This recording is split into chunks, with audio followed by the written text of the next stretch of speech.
po, sir. Thank you. Hello, Hannah. Okay, so Hello, before I sir. move on, before I move on to the functions of art, um, may mga konti lang akong announcement na for those people who would be hearing this later on, sana mapakinggan nyo and mabasa nyo later.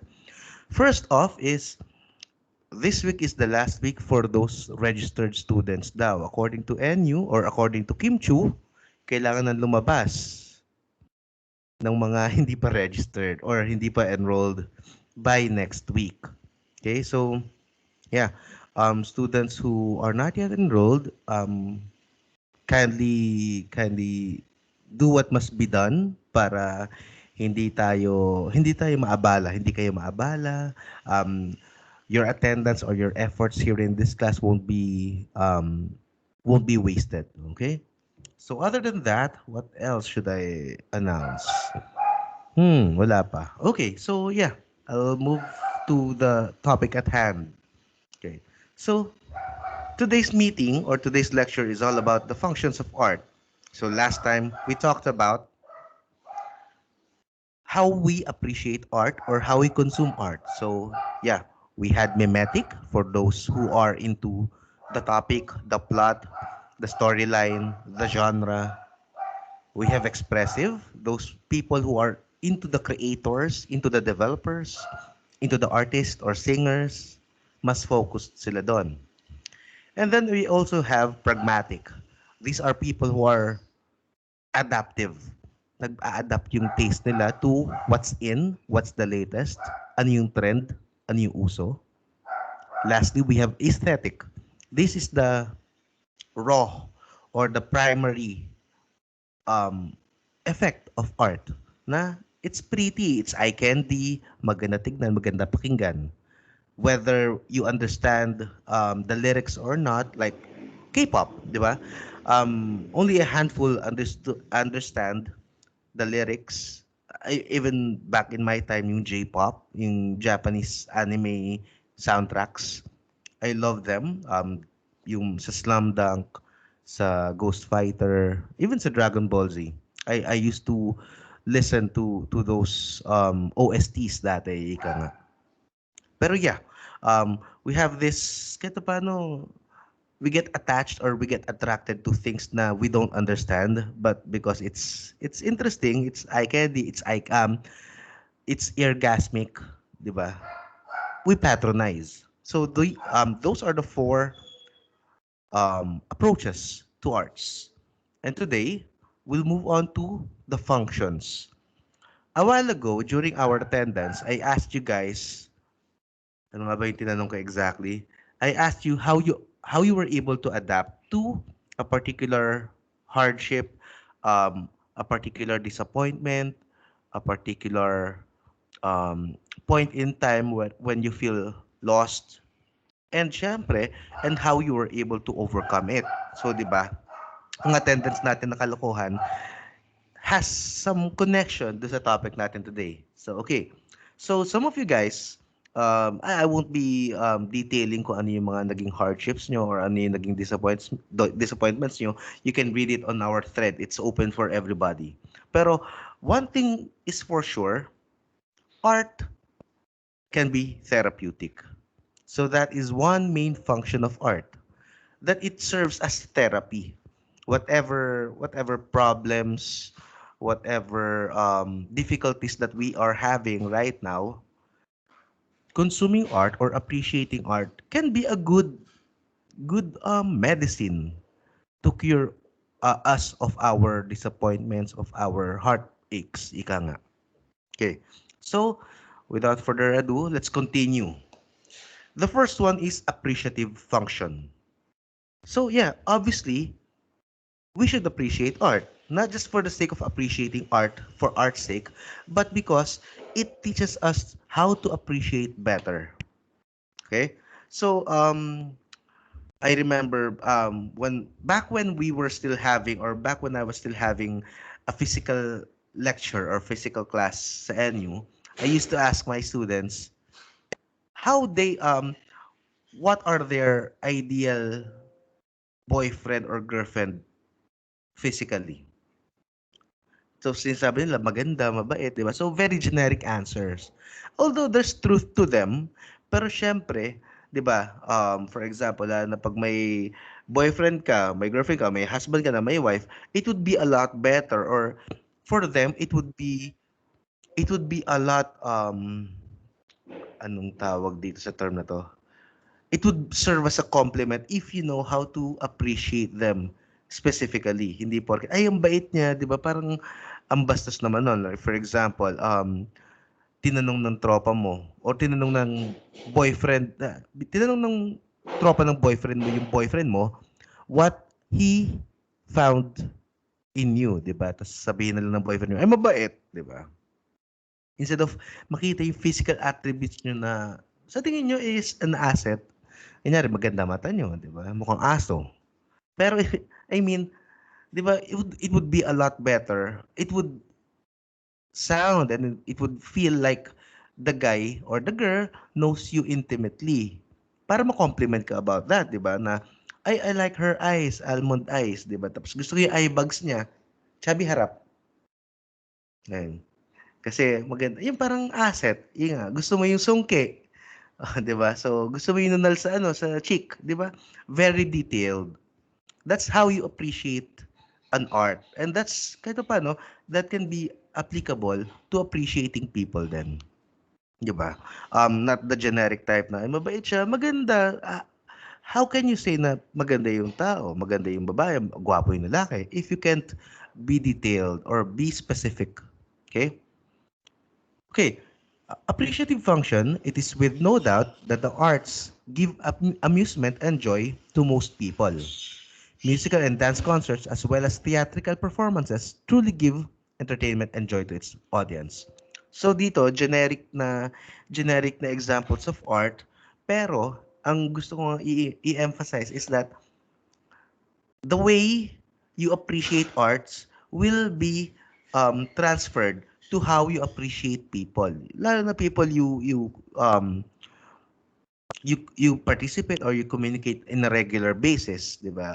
Loved ones, classmates, 'di ba? Lalo na if ever we go back to sana bumalik tayo sa physical world, you get to appreciate people, 'di ba? Same with stuff, 'di ba? The mere fact that you choose Android over iPhone, it's not just because it's expensive. iPhones are expensive, obviously. Pero what's with the iPhone? Why do you like the iPhone? 'Di ba? The the skill or the trait of you being specific to answering or in answering that question would be applied then to how you share compliments or appreciate people. Okay? So, yeah, pag sinabi, ano nagustuhan mo sa kanya? 'Di ba? So, by then, it would be kahit paano endearing or it would be flattering for the person na, kunyari, within earshot, narinig niya yung sagot mo, na alam mo yung sinasabi mo, you know what you're saying, di ba? It's not lip service, it's not bullshit. Okay? So that's appreciative function. The next one is imaginative and creative function. The arts challenges the creative mind and spirit of man. It is truly an avenue to showcase potentials in creating things, which exhibit core attributes such as universality, timelessness, and peculiarity. Okay, so I'll focus first with the three words or with the last three words. Universality. Universality, like in our mission vision statement, 'di ba? Very universal ang ethical and moral, 'di ba? Universal din ang spiritual compared to religious, 'di ba? So, universality, it's applicable to everything. Whatever the scenario, whatever the situation, it's the same, 'di ba? So, with that, you can have a universal thought na unconstrained of your religion, unconstrained of your cultural beliefs, 'di ba? If we are to put it into writing, pag nabasa ng tao 'yon, hindi nila alam if you're a Filipino or Caucasian or American, 'di ba? Kasi pag Pinoy, alam ka agad una sa grammar, 'di ba? Pero otherwise, to be creative or to be imaginative, you would go beyond your your culture or your identity. Diba? Lalo na for those people who are writing stories, who's in the entertainment industry. Ang problema kasi sa entertainment, sa local industry natin is that um, they reflect their personal life or at least their vision sa work nila, 'di ba? And syempre, because it's their Pinoy, some of their traits or some of their cultural attributes reflect dun sa tao na 'yon. Take for example si Jose Rizal.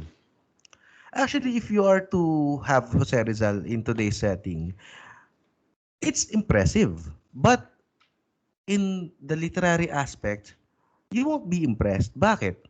Kasi Crisostomo Ibarra is basically Jose Rizal, di ba? Attributes ni Rizal ang nilagay niya sa attributes ng main character niya.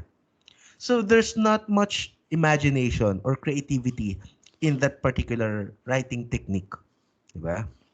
So when you say imaginative and creative function, you go beyond your culture or your personality. If you are to write if you are to write a love song or a poem, you don't have to be in love, 'di ba? Pero if you're really good in your craft, whether you're in love or not, people will your poetry or your music will resound to other people. Mararamdaman nila 'yon. Kasi usually kasi we bear our emotions, our moods, our feelings sa writing natin, sa craft natin, whether we're painting, whether we're doing some engineering works, nagre-reflect yung personality natin. Di ba? That's why it's a lot easier for Filipinos to create or to design houses or infrastructures with a local mindset, 'di ba? Local designs. Siyempre, depende na rin kung ang client natin has foreign taste. Siyempre, their taste would predominate your design, 'di ba? Pero otherwise, yeah, every work natin reflects our personality kasi. Pero it takes imagination and creativity to go beyond our personality. Okay? So yun nga, if you're acting I don't know if this was from this class na merong into musical arts or musical theaters dati. Yun nga, pwede nilang i-exude yung non-binary personality nila dun sa craft nila. Same goes for for one I read some of your or one of your classmates write down their thoughts as therapy. Yun nga, it's a great way to relieve yourself of pain, 'di ba? Pero when you write down or when you read what is written, and syempre if you can relate to that, it's either that guy is really special or is really good in writing, or you feel the same, or yung mood nyo medyo in sync kayo with that person, 'di ba? So those people who love writing love stories sa Wattpad or suspense, it's either they are very imaginative or they can actually relate to it. Diba? Yun lang naman yun eh. Pero syempre, because we are dealing with functions nga as imaginative and creative, let's aspire to be creative and imaginative. Whether in the field of arts or in our industry na kinabibilangan. For me, I'm into communications. I'm not really from education, but yan, I was from media before. Pero I am able to use my media background in teaching. This is my first time, or this year was my first and only time to use technology in teaching online classes. I'm not familiar, or I'm not into online classes. I don't like online classes kasi mabagal internet namin. But because I'm familiar with the technology, I've been doing websites for a few years now. I've been doing lots of online gigs. Kahit paano nakarelate ako. And kahit paano, that for me is the result of my fondness of arts. Nahilig ako sa arts before. Ayun, web design. Web design is art. Is an art form na rin, di ba? So for me, nakarelate ako doon. And it made me, I think, it made me a better presenter when it comes to online, whether online classes or blogging or podcasting. Kahit paano, I'm not saying na I'm the best, pero kahit paano, it made me a bit more effective. Yeah, para sa akin gano'n, Tell me, try to provide your violent reactions on the thread na lang if you're against what I just said. Okay, so that's appreciative function and imaginative and creative function. The third one, communicative and expressive function. Okay. The artist can express his inner thoughts and feelings as reflected in the masterpiece. As it was said, any work of art illuminates the heart and mind. The elements of arts can be compared to language, which can be a tool to convey messages that contain genuine ideas. Okay, as the creator, di ba, syempre, andyan yung imagination and creativity nyo. You can also use your art to convey information or to express your ideas, di ba? So, like my previous example, si Dr. Jose Rizal, despite na medyo lackluster yung characterization because basically it's him and his people. Maria Clara can either be Josephine Bracken. No. Josephine Bracken is very modern. Let's have yung pinsan niya na naging jowa niya. I forgot the name. I stopped teaching Rizal for for a few years na eh. Pero otherwise, yan, pinsan ni Rizal si Maria Clara. Or yung the character of Maria Clara, I mean. So again, nirelate niya sa mga people around him or sa society niya yun. Ngayon, same with, he was able to communicate or to express his thoughts, di ba? Again, the mere function or the mere objective of Noli and El Fili is for not to bash on the government or the Spanish government, but to to make or to create a wake-up call to them. Hindi para sa mga Pilipino ang Noli at El Fili. It was for the government. Kasi what he really wanted was to have equality or to achieve equality. Filipinos and Spaniards alike, pantay-pantay. 'Di ba nga, we were a province of Spain or we were in the concept of being a province of Spain, pero we are not treated as Spaniards, 'di ba? We were treated as shit, 'di ba? So again, Rizal wanted us to be equal or at least to be treated equally. So yun yung gusto niyang i-express. And that was hindi nga lang effective very effective to an extent na the government wanted the books or the materials to be deleted, to be canceled or to be disposed yung mga books ni Rizal, di ba? So, it was very effective to them, to the Spaniards. Sobrang effective na inayawan nila yung libro. And sobrang effective rin na iba yung naging effect sa mga fellow Filipinos that instead of the Spaniards getting the wake-up call, yung mga Filipinos nagkaroon ng wake-up call. Diba? That's why Rizal was always attributed or associated with the Katipunan or the Katipuneros, even if he was not part of it yet, or even when he was not a part of it. Diba? Kasi yun yung naging parang battle cry or naging motivation ng revolutionists noong time na yon. Okay, yeah. So yun nga, the artist create art to express or to communicate his thoughts. Same goes as para sa atin as the moviegoers, as the patrons, as the consumers. By appreciating art, we would learn how to be communicative then and expressive. Di ba? As simple as knowing or having seen the Attack on Titan series, di ba? Tapos yung crush mo pala mahilig sa Attack on Titans, you will have something to talk about. Di ba? It won't happen if you don't know or if you cannot relate.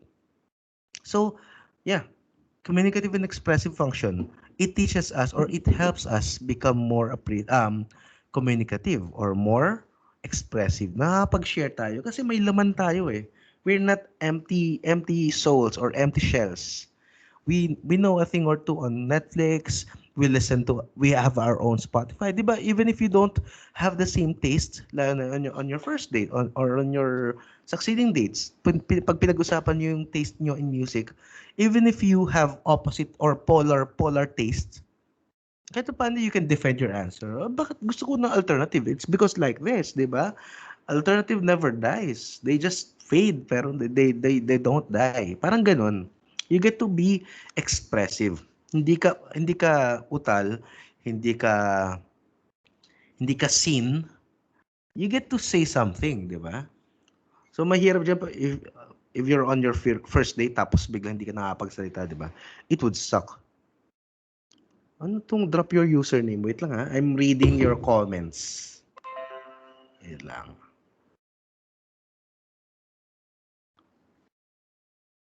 Okay, si Winehold, hinihingi niya yung Steam account ko. I think my Steam account is The Gray Matter 5. Ayan, for Benedict kung naririnig niya to or maririnig niya to later on. Yeah. By the way, I'm on Steam. I'm currently playing Fall Guys and Spy Party. Yun. Try niyo Spy Party, maganda. Kaya lang one-on-one lang siya. Pero nevertheless, yeah. Okay, going back. So yun nga, 'di ba? If I have no idea about this game or any game whatsoever, I wouldn't be able to suggest things lalo na kay Wayne Hold. Hindi ko masasuggest yung ibang game. Same with sino yung mahilig magsulat? I think it was wait lang, let me yan kay Arthur, 'di ba? Kasi I love writing too, 'di ba? Or yan yung mahilig rin ma-depress, gano'n, 'di ba? Yung mga depressing notes or essays. Yan. If you have no background on anything, chances are wala kayong ma-share, 'di ba? Um this is what I have a problem with SEA students.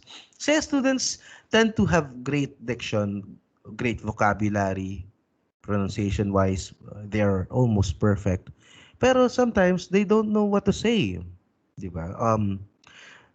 They have a great command in English but they don't know what to say, what to share, 'di ba? So kaya nga I emphasize on the content rather than the means or the language. So despite you having poor grammar or poor command in grammar or in English, if you have lots of things to say, then that's a lot better than having um, near perfect English, di ba? So yeah, that again, guys, is communicative and expressive. Okay, so that's our third function. And going back, we have appreciative, we have imaginative and creative, and now we have communicative and expressive. The fourth one, ito yung napag-uusapan natin, or ito yung introduction ko, the therapeutic function. The arts can truly relieve and release tension and stress. Such can be a tool for emotional healing and also to gain deliverance from emotional pangs. As an example, people listen to music to relax and to have peace of mind. Okay, so yeah, art is therapeutic. When you create art, whatever it is, when I do web designs, when I do graphical designs, therapy para sa akin yun. Na-relieve ako, nakakalma yung utak ko. Diba? Same goes if you're into writing, if you're into songwriting or singing, diba? It serves as therapy eh. It's a good thing na therapeutic ang art kasi you don't have to spend on anything too much, diba? Lalo na if the media or medium is accessible to you, may gitara ka, then play. If you have a pen paper or if you have an app where you can write, then you can start writing. Diba? Ako, I have a lot of platforms kasi I have my website. I'm currently starting on a podcast. Pero yeah, it is therapeutic. So same goes for people who appreciate art. It teaches us to be therapeutic. You would know when and where to listen to music. You would know what to listen to, 'di ba? Um, yan. Although this is an asynchronous class, I would want to hear from you guys. Sino dito yung depressed na tapos ang pinapatug, kunyari heartbroken ka, tapos ang pinapatugtog nyo, depressing love songs? Sino yung ganon dito? Can we have some voices or some of your classmates who would like, no? Umalis si Kiana, walk out. Okay? Nagtanong lang ako kung sino yung depressed tapos nakikinig sa sa sad music. Okay. So, yeah, despite na parang ayoko na magtawag kasi nag-leave yung isa eh. Anyhow, 'di ba? If it works for you then okay. Kunyari, 'di ba, if you're depressed, kunyari, nag-break kayo ng girlfriend o boyfriend nyo, nag-aaway kayo. Tapos makikinig ka sa sad music, 'di ba, parang humanap ng bato na ipupukpok sa sarili mo. But yeah, some people do that. I don't know why. Parang lalo nilang nino-nourish yung pain. Masyado nilang pinapamper yung pain na para mag-remain instead of healing it, lalo nilang pinapadala. Yung parang lalo nilang pinapatakan ng kalamansi yung sugat, parang ganun. Yeah. When I feel sad, I listen to happy music. So, even despite me being an alternative guy, I try to listen to either genres para ma-uplift yung spirit ko or yung mood ko, 'di ba? Same goes if I feel down or I feel bad, I don't watch depressing TV shows or films, 'di ba? So that's me. That's me using art as therapy. Ayokong manood ng makakapagpa-depress lalo sa akin, makakapagpawala ng mood sa akin. Kaya minsan I watch Jackie Chan movies. Yung chill lang. You don't have to think. You don't have to overanalyze the scenes. You just enjoy and sit back, 'di ba? So that for me is therapy. Yun, 'di ba? After a day of work or a series of meetings pag-uwi mo sa bahay, instead of watching a very complicated TV show like Hannibal, like Game of Thrones, I watch Mr. Bean. Any comedy shows like Friends or wala na akong pinapanood na anime. But yeah, basically ganun, 'di ba? So parang that for me loosens up my mind or kahit paano yung tinatanggal yung stress ko. 'Di ba? That's the basic function of art to make you stress free or worry free. So later on guys for the activity today, same procedure, comment down on the thread section. Ano yung nagpapa-cure sa inyo? What kind of art that is? Okay? So that would be a lot later pa naman. Okay, so rundown again, we have appreciative, we have imaginative, we have communicative and expressive, we have therapeutic, and lastly, we have personal and social. People benefit from the arts. The personal function refers to the utilization of arts by individuals. Each individual has a unique sense and taste in fashion. People differ in terms of their preferences. Social function is more general as seen in various structures like houses, schools, churches, government halls, and all other social establishments and structures. Music and dances may not only be for entertainment, but they also have cultural and religious significance. All this utilized all the elements of arts. Everything that people can see can be considered as a product of art.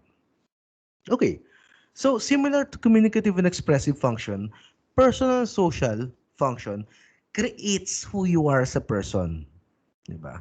Despite this being a humanities subject, studying arts or studying the origin of your art or your preference, whether you're mimetic, expressive, pragmatic, or aesthetic, will define who you are as a person. So, di ba, pumapasok bigla yung social sciences.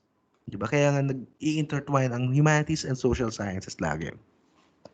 With art, as a personal and social function, it identifies who you are. Di ba? For example, Lucifer, the recent Lucifer, di ba? We had season 5, I think.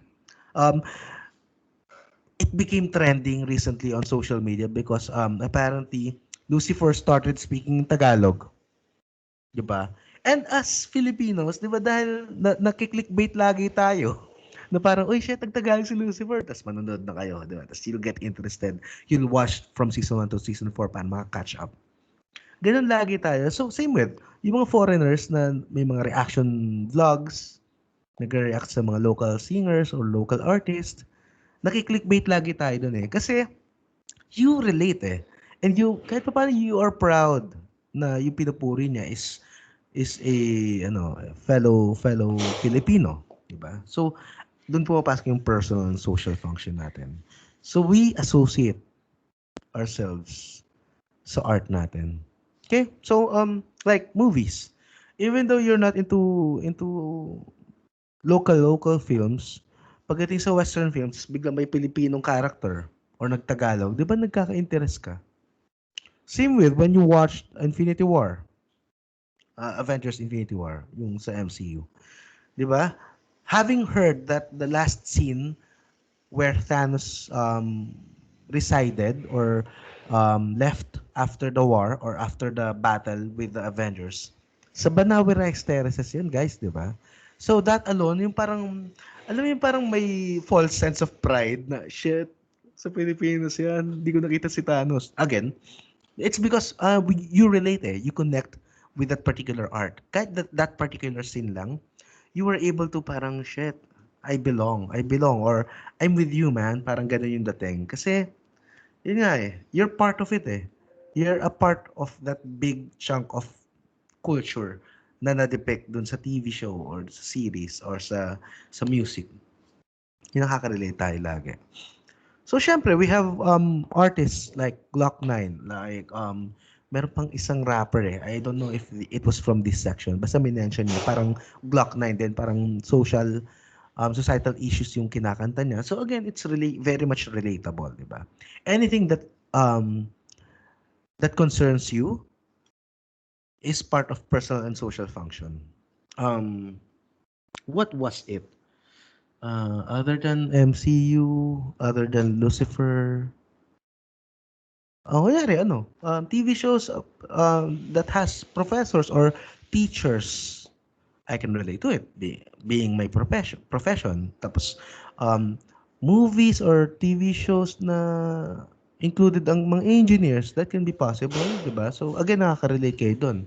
So, it's that part of that film, of that media, or of that art that catches your attention.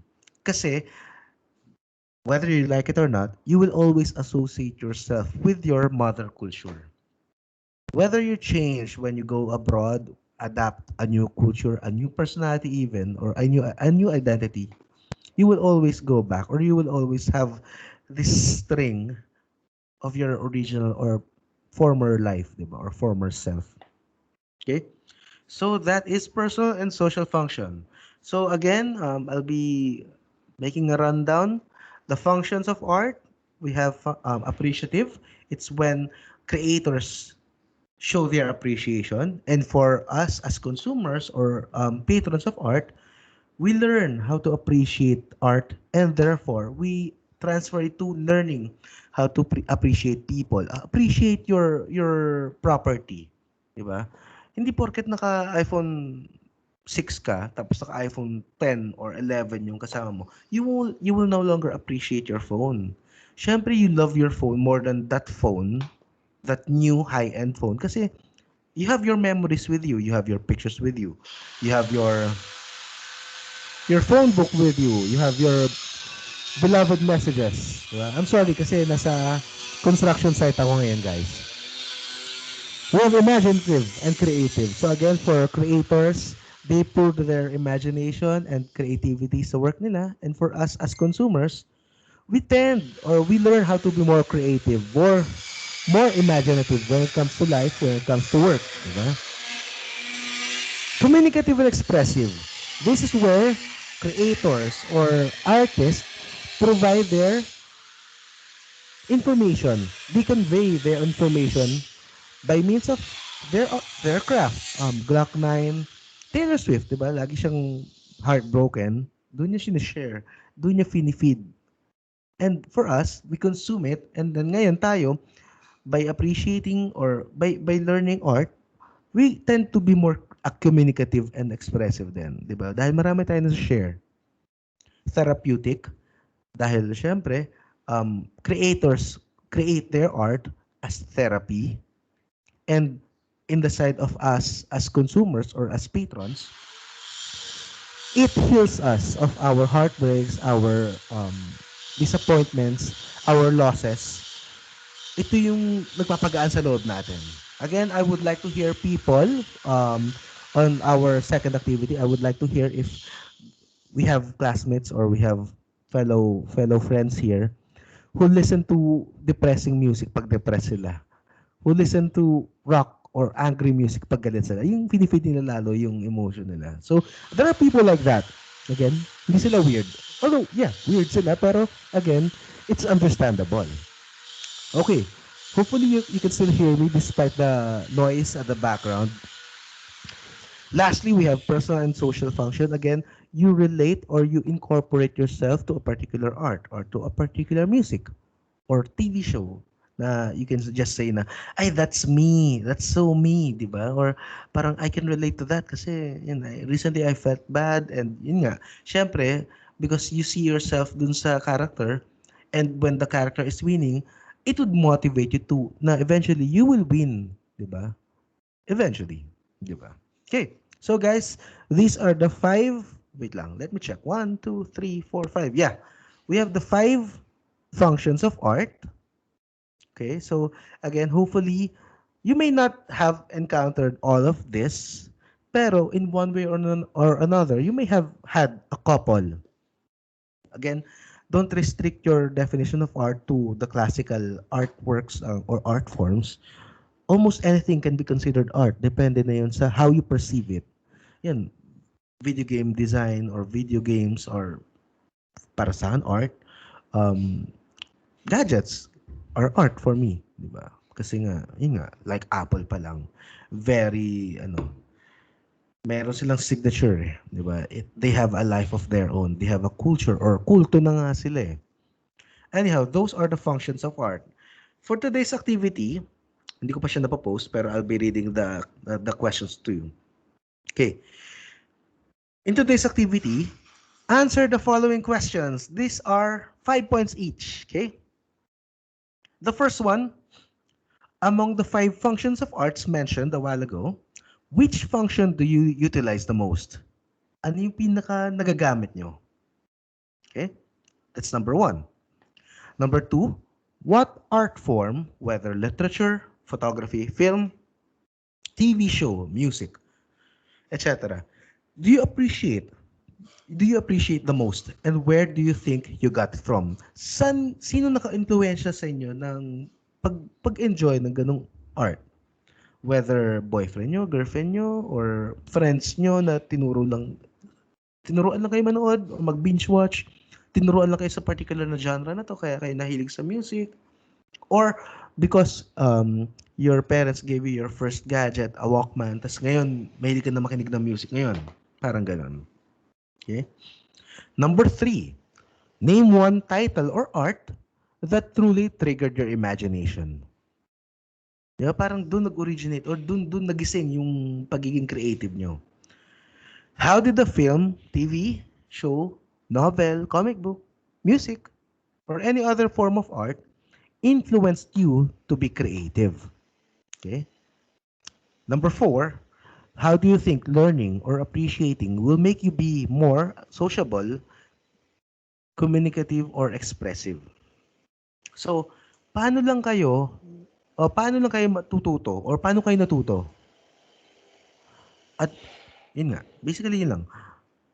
Paano lang? How do you think learning or appreciating will make you be more sociable? O paano sa tingin nyo kayo natuto? At paano kayo matututo pa lang maging vocal? Ika ngayon. Basically, yun yung hinahanap kong term. Paano kayo magiging vocal? By learning or by appreciating art. Okay? So that is number 4. Number 5, and the last number, name the last bitter memory you had and how did you cope or overcome it? Okay, like the previous question natin sa attendance natin, kaya lang this time, bitter lang. Yung iba sad lang, iba disappointment. Ito bitter talaga, as in the most extreme sad emotion natin or sad feeling natin. And paano nyo na-overcome? Siyempre, hopefully it has something to do with art as therapy or as appreciative or as communicative and expressive or as even personal and social. Okay? Write down your thoughts or answers in the comment section below. Okay? So, as long as you can answer these 5 questions, 5 points each, then it's up to you whether you answer it 5 sentences per item or 1 sentence per item. It's all up to you as long as the information or the answer is clear. But if not, then syempre ma malilesen yung ating score. So if your answer is enough or is sufficient, automatic 5 points per item yon. Okay? So again, try again this is a way to express yourself. So again, express it, 'di ba? Don't be hindered by laziness or dahil wala kayo sa mood. Again, answer this. This being an asynchronous class, answer this in the most convenient of time. You don't have to rush it. You have until Sunday to do this. Okay? So again, no rush. Try to compose your answers well. And yeah, enjoy answering. So, yeah, for those people who are still here with me, sorry kung maingay kanina. Hopefully you've understood the topic today. If you have questions, please raise your hand and unmute your button, then feel free to ask. Okay? So, if you don't have the mic or if you cannot talk, just post it or just say it in our conversation thread dito sa video call natin. Um, you can click the screen if you're on your mobile phone. Your chat icon will appear. Then just click on it. Then write down your question. If you're online or if you're listening, pwede magsalita. Okay, James, our first caller. Hello, James. Sir, kailan po naman po yung deadline ng Yeah. papagawa mo? Okay. The deadline for asynchronous, every asynchronous activities natin is hanggang Sunday pa. Linggo. Okay po, thank you po. So hindi siya urgent unlike nung Monday natin. Mahaba ang time natin. Hmm. Thank you for your question, James. Who else?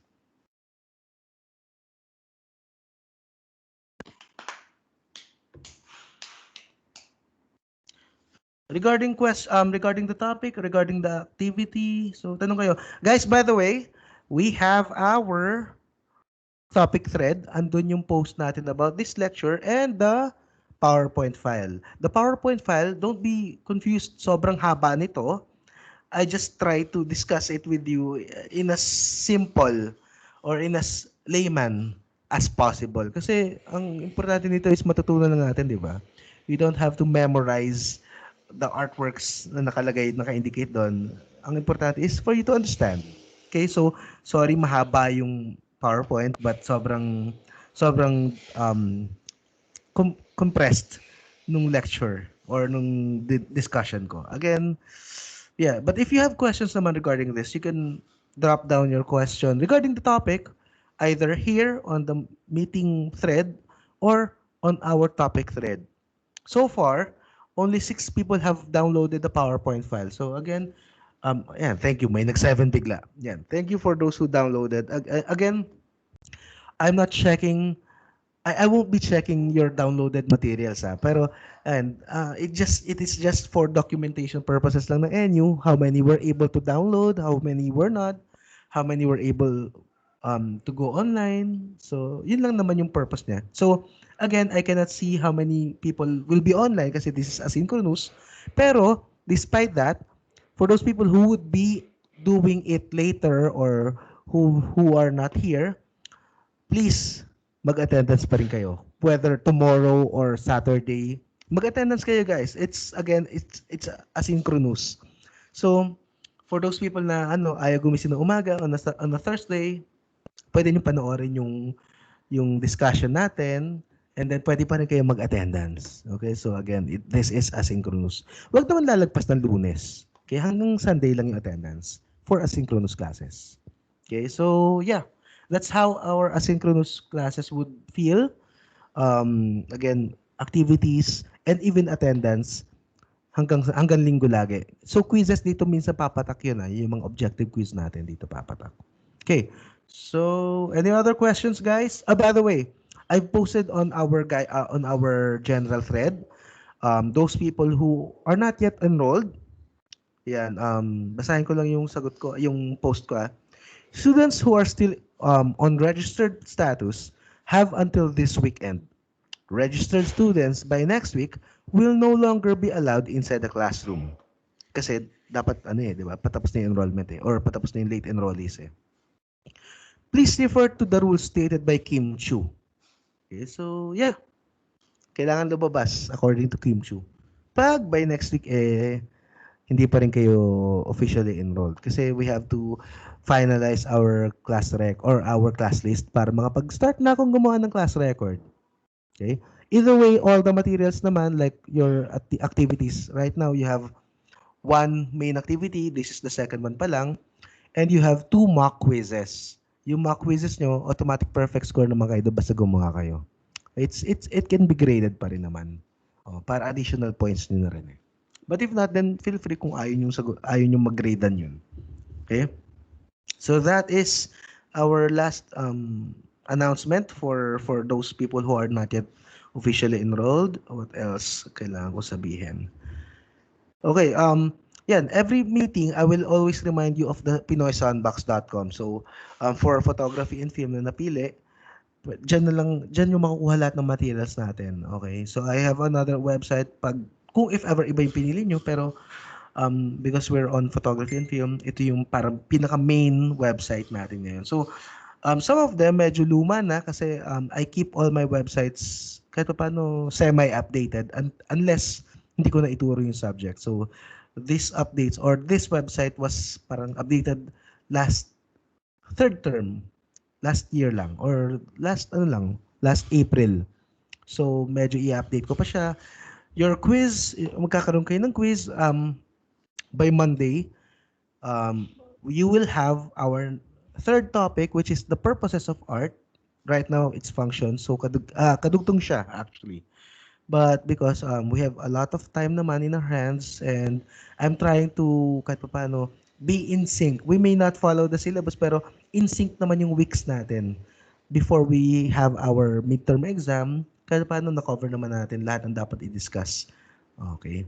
So, yeah. By the way, i-chose, ano nga pala yung decision nyo?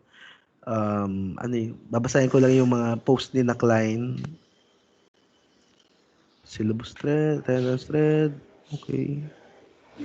Ano yung, natin? Wait lang. Okay. So, I guess I have to post in the second meeting pala yun. Yan. Si Faye, yun, nag-post pala si Faye yan. Yan, nakapili na kayo ng photography and film, okay. Pero yung third agenda, okay. So, the third agenda, I don't know if na-address natin last August 24. But if not, basahin ko lang mabuti. Wala talaga August 24 na post eh. So, yeah. Klein and Fayan, if you're hearing this, you just have to post it on our August 27 thread or channel for the subjective objective or objective subjective kung may ma-finalize kayo. Either way, we're still far from it naman. Kahit na mag-start na tayo ng photography subject or topic natin or topics natin, you can still change or you can still come up with a decision for that. So again, it's not in a hurry naman or we're not in a hurry to have that. Okay? So yeah. Okay guys, so any other questions? Yung mga hindi makakahabol dito, you can feel free to drop it on the thread or the discussion thread natin, yung may meeting now. You can post it there. But if not, if there's no more question, I'll end the recording and I hope to see you next Monday. Okay, so don't forget to answer the activity that I'll be posting right after this. Okay, thank you guys and have a great day. Bye. Sir. Bye, Thank you, sir. sir. Thank you, thank you, thank you, thank you.